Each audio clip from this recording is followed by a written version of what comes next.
Good evening, guys. Just to give it some thought here, I'm going to read through something and just then expand on it.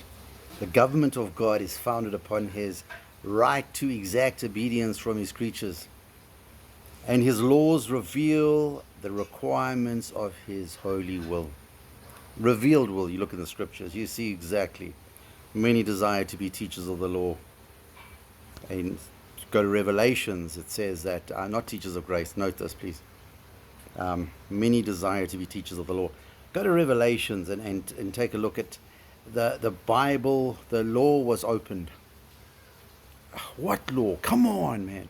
We don't talk law in churches. The government of God is founded upon his right to exact obedience from his creatures. We were made to obey God.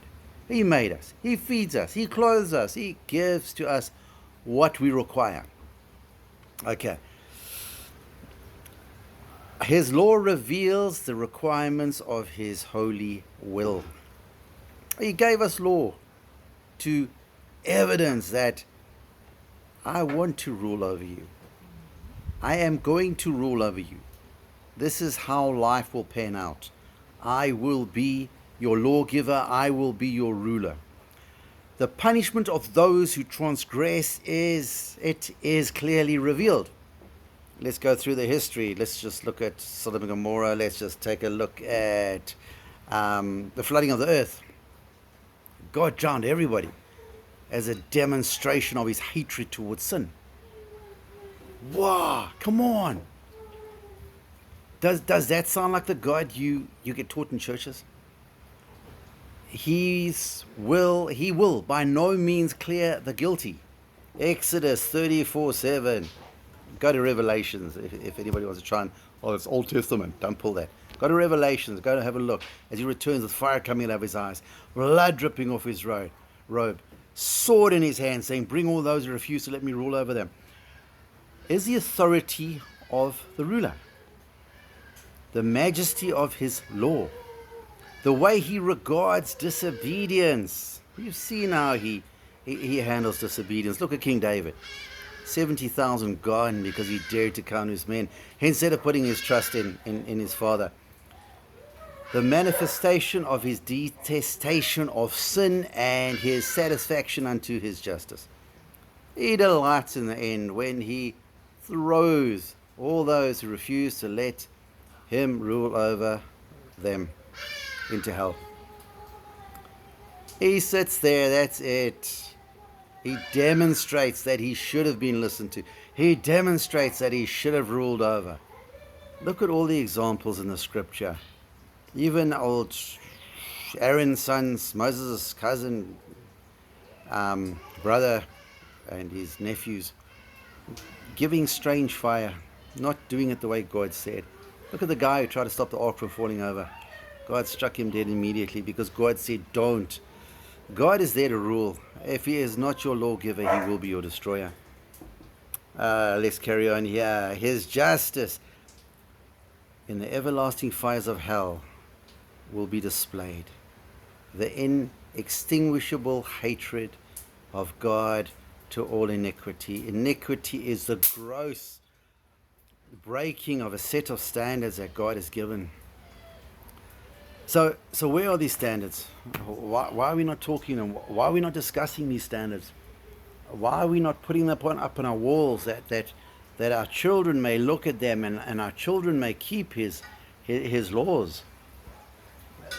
Apparently, away from me, you who love lawlessness, gets thrown in the face of those who stand before Jesus on Judgment Day. And yes, there is a Judgment Day.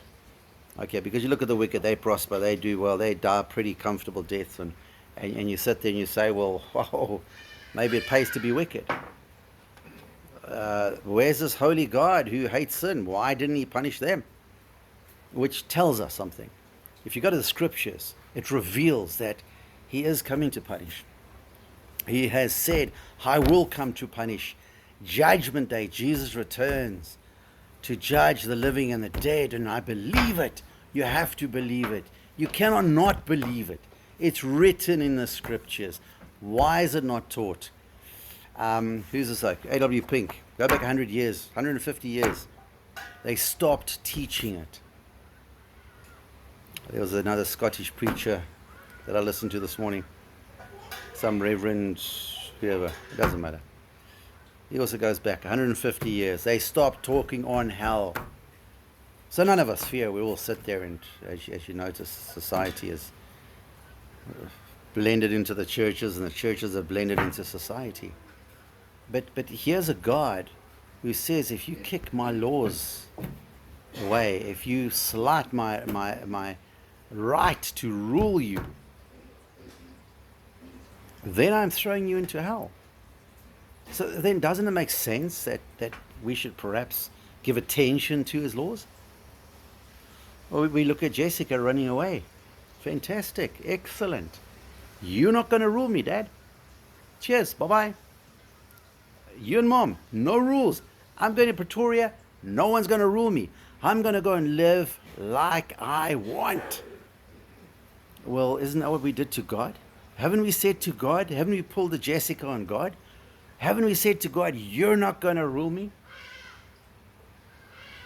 Jessica broke the country's laws. She broke God's laws. She broke a whole lot of God's laws. And she thought there was no consequence. But there's an obligation when we sin, unfortunately. And this God says, I will call every sin into judgment. I will demand you give an account for every single sin. And I will take great satisfaction in sending you to hell. Wow. So we feel comfortable in saying to God, you're not going to rule me. I'm going to live like I want. We're going to act no better than Jessica. And think there's no consequence. Take a look. There's a cat thinking it can go for the meat on the table. No consequence. Think about it. He is the ruler. He demands.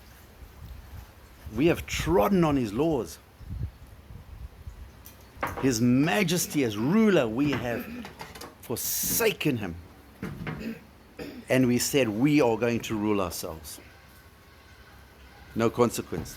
The scripture tells you there is consequence. We're going to get hurt for it. Everlasting damnation, gnashing of teeth, everlasting, unquenchable anger of God, unstoppable anger of God, forever and ever and ever. No mercy. Mercy out of our reach. Can never ever get mercy again.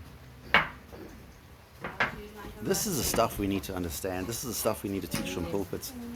But it's not being taught. That angers me. We deserve it, don't we? Hasn't God put rulers in place, ministers in place to satisfy our desires? Give it some thought.